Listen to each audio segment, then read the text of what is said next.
The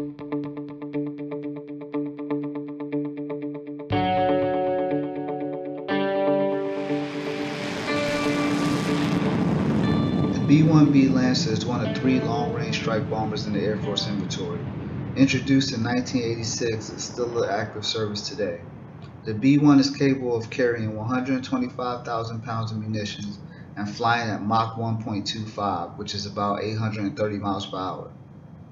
But before the flying occurs, it's up to the maintainers to prepare this awesome aircraft to fly, fight, and win. The maintainers of the B-1 aircraft are charged with inspecting the aircraft before and after flight.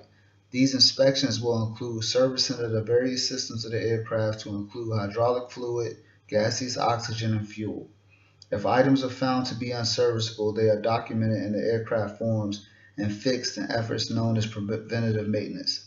Inspections are the basic building blocks of a successful airman career.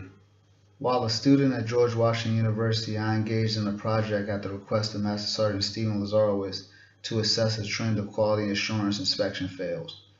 The Quality Assurance Inspection, or QA, performs after-the-fact inspections that inspect how well the maintainers have completed their pre-flight and post-flight inspections.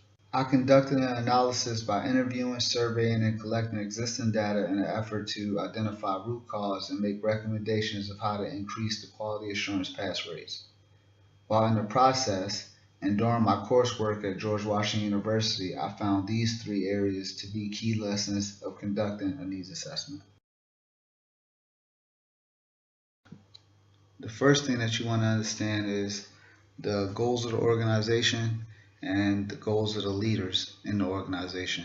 This is very important because these goals are going to play in to your performance gap or your skills gap and whatever you need to do to take care or mitigate the gap. You need to know exactly what they want, where they want to go, and where they are at the time. So you definitely have to do your research and get all the background and make no assumptions at this point.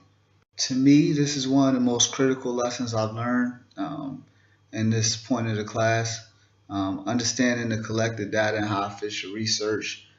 Set goals with your data because you may not have the time to collect all the relevant information. Um, Time sensitive. This project was very time sensitive. We had to pretty much go through the steps as quickly but as accurately as possible.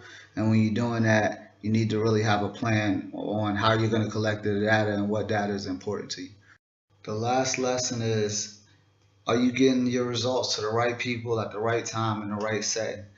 This is another one of the big key takeaways that I have from doing this project, especially I'm doing this in the military, so it's all about who has the power to actually make the decision, who actually has the power to go through with it.